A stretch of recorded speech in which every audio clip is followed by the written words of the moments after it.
ultimately responsible for keeping yourself exactly where you are.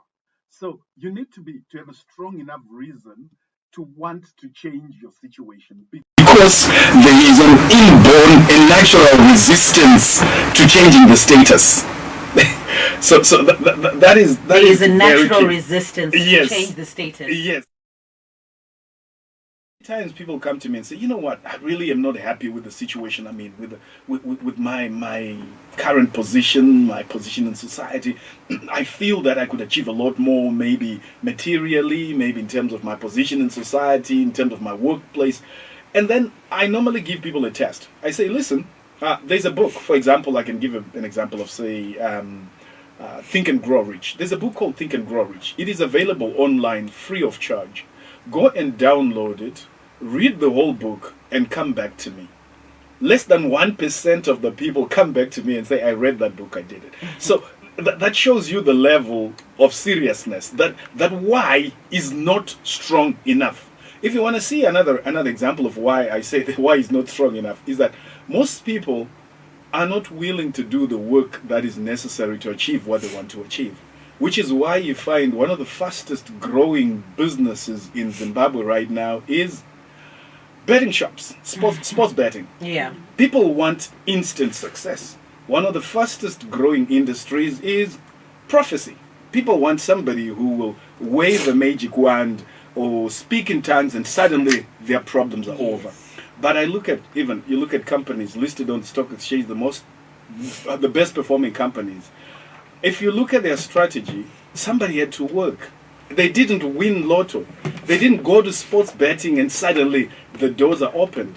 They had to work for it. And they put in the work. They put in the work. hours. Exactly. As we say, the only place where results come before work is in the dictionary. They put in the work. They did what is necessary. So a lot of people listening right now might be saying, I want breakthrough. I've been yearning for breakthrough. But chances are, I would say probably 90% of the chances is you haven't done what it takes and you're not serious enough and you don't have a strong enough why. Right. So that why is important. Still on the why, there are a couple of things that I found are push factors, motivation factors. One of those is pain. Human beings are motivated by pain. We will do a lot of things to avoid pain. In psychology, they talk about pain and pleasure. What tends to motivate us is our desire to experience certain pleasures and also our yearning to avoid pain. Right. But I found that pain is a much more powerful motivator than pleasure. This is from my own personal experience. And going back to my childhood, I grew up in Mukoba in Gweru. Really poor neighborhood, I would say. And from a very early age, I developed this loathing, this hatred of the environment and the situation I was in. I remember as a child walking barefoot. My dad had Msikawehuni, and I would take tea and bread to my dad and the people who worked there, and I'd pass by the beer hall. There's a beer hall called Majikeduze. That was a nickname for it. And you'd see these drunkards by the corner, and they're relieving themselves, and it stinks. And when it rains, you've got algae. The green algae is slimy, and I'm not wearing any shoes. From a very early age, I knew I hated this. I wanted out. This is not what I wanted. This is not the life I desired. Even before I could read or write, I knew this is not what I wanted. So I had a burning desire, and that burning desire found expression later on when I went to school, and then I went to the library, and I fell in love with reading, and I escaped from the harsh realities of my upbringing by burying myself in a book and living in another world, so to speak. And that world formed in my mind before it was manifested physically around me. So what I'm saying is this. To what extent do you have this let me put it this way, this passion inside of you to change your situation? If that drive is not strong enough, you won't get it. So you should be tired of your situation. Tired. That's the first step. Tired, fed up. Done. You are so done with it. This is because the moment you start trying to get out of your situation to another level, you will encounter so many opposing forces. So many. Starting with what is internal in you, but also what is external. Just people that you know who will ridicule you and say, you think you can do this? Like, really? I mean, who in your whole clan has ever achieved what you're trying to achieve? I mean, get real. And some of them are well meant, some of them are not, but we are all creatures of habit and want to preserve the status quo and what is there. So you need to be clear. Are you passionate enough? And if you're passionate enough, are you willing to pay the price? Because there is a price that you've got to pay for any success, particularly when it's something that is breakthrough, that is moving you from current level to the next level. So right now, I want you to ask yourself, how badly do you want it? Let me give you an example. So bad, Jonah. Yeah. No, it's not just the words, it's the actions. Let me give you an example. At the beginning of 2023, I was doing... And can I have the name of the book? People asking. Oh, that one. It's just one book, but it's called Think and Grow Rich by Napoleon Hill. Ah, okay. Right. That's I recommend that a lot to people. And trust me, less than 1% come back and say, listen, I've read that book. I'm ready for the next step. And this is not something I'm charging. It's free, but somebody will have asked me. And I know 99% of the people who ask me are not serious enough. They are not. So, where was I? Yeah, I was saying, beginning of 2023, I facilitated, 2022, I facilitated a workshop for one of the international NGOs. And I followed that up beginning of 2023 with some follow-up activities to just make sure the action plans we had agreed on were being implemented. And I met a lady who said, listen, I'm leaving this organization. I'm going to be heading a new international organization that is setting office in Zimbabwe for the first time. And I might want you to facilitate our strategic planning. So that was in January. And I then made a call. I said, great, this is an opportunity. So every 2 weeks, I would send her an email. And then every month, I would request to meet with her. And I said, let's just meet so that, you know, as you are starting out, I advise people, I coach people. I can also give you some pointers based on my years of experience as a facilitator and as a coach. And it wasn't until October that I got work from her, where she said, right, now we are ready. So from beginning of January up to October. And you would consistently reach out to her. I would consistently reach out to her. And not get tired? No, you can't afford to. Every 2 weeks, I would send an email. I would initiate. There's something I've shared before, I think, on this program. I call the hit list. People who are on my list that I will proactively communicate with myself. Well, so you did tell us about that, the hit list. Yeah. So here's the thing. A lot of people will not have the patience to do that, will not have the drive to sustain that, will not be able to maintain that fire. Remember my closing statement during the last radio show we had? I said that motivation gets you started. Discipline gets you to finish. So you'll find that a lot of people will claim the circumstances are working against me. I've tried my best, I've done this. But there are basics, such as doing something consistently over a period of time. And even if you don't see results. Particularly if you don't see results right now. Particularly if you don't see results. Particularly if you don't see results right now. That's a tall order. So when you want it badly, you start off with, let me put this in the form of steps so that people know. Number one is the why. You need to be very clear on why. What's the reason why you're doing this? Number two, I would say harness the passion or the pain.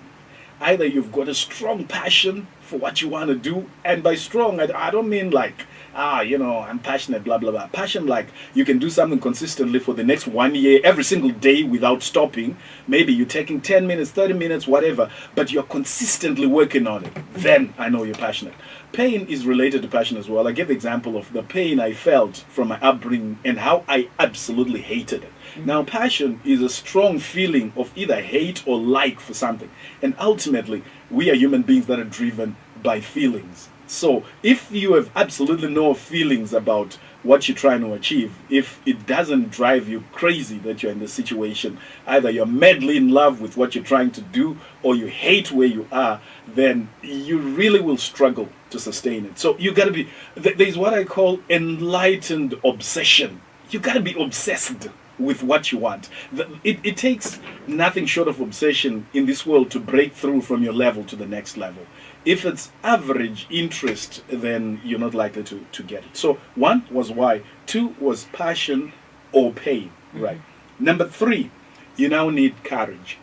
You need courage to try out things you haven't tried before. You need courage to withstand and develop a thick skin when you encounter setbacks. When you try things and you look ridiculous. There's something that I call the moving stupid. If you move into a new house, you probably spend the first couple of weeks or so like an absolute idiot. You don't know where the spoons are. It takes you hours, maybe minutes, to find basic things because you are in a new setting, new environment. And when you're trying to move from where you are to another level, you experience the moving stupids. And it might get to a point where you say, it's not worth it. Because so sometimes it becomes very discouraging. Discouraging. Because you're thinking, Kuti, you should be seeing rewards, and now you're feeling, it's not working. Exactly. Yeah. It's unfamiliar territory. And it's, as I said before, the only person who likes change is a baby with a wet nappy. As adults, we hate change. Change is uncomfortable. So you'll find that in the initial stages, there's a combination. For most people, I know. What I'm saying doesn't apply 100% in every case, but it applies in most situations that I've encountered. For most people, you find there's a combination of fear and also a bit of excitement. The excitement that you're trying something new, you're trying to move, you're experimenting, you are getting out of your comfort zone, you're getting into your discomfort zone. But the fear that, I'm out of control here. I cannot predict what's going to happen. I don't know what the next step is. And for some people, I don't even know where my next paycheck is coming from. Right. So it's the experimentation stage. And a lot of things you try will not work.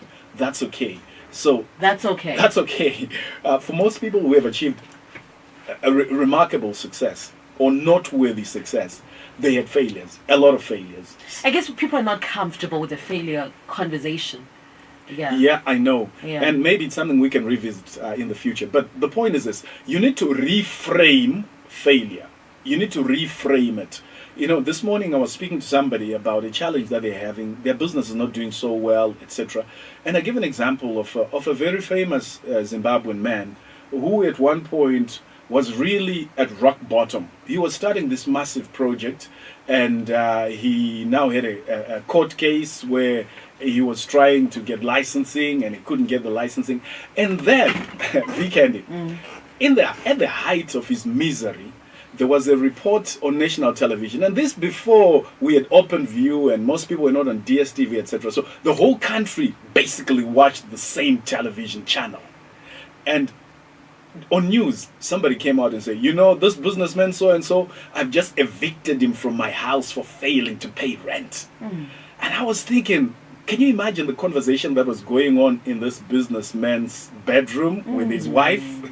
Yeah. And most mere mortals would have given up and say, no, this is not working. Yeah. So if you are going to achieve something that is noteworthy, you are going to get into this zone of fear and experimentation where you're trying out things are not working, and you might need to take a real cut on your lifestyle in terms of how much money you have to spend and to live on.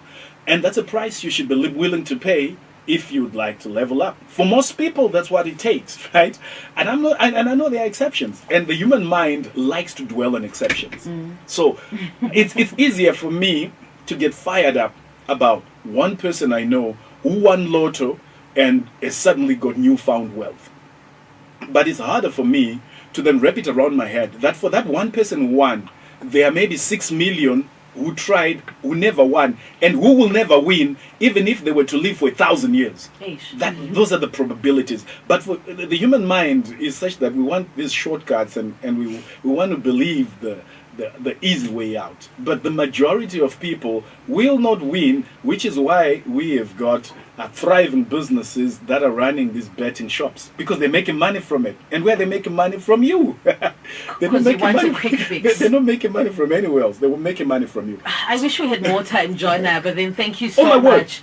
Right. So listen, if you want to get in touch, you can join our success family. Send the word join via WhatsApp to 0773 056 736. Let me repeat that. 0773-056-736. Send the word join and I'll add you to the success family. Thank you. See you next week. We'll continue on this. We need to. Thank you so much. So insightful and eye-opening. We were live on Facebook. Share this with someone. Go watch it again and let's continuously learn. Jonah Mungoshi there with a shot in the arm, just what the doctor ordered. We do this again next week, same time. Check a time with mine. It's 10 o'clock.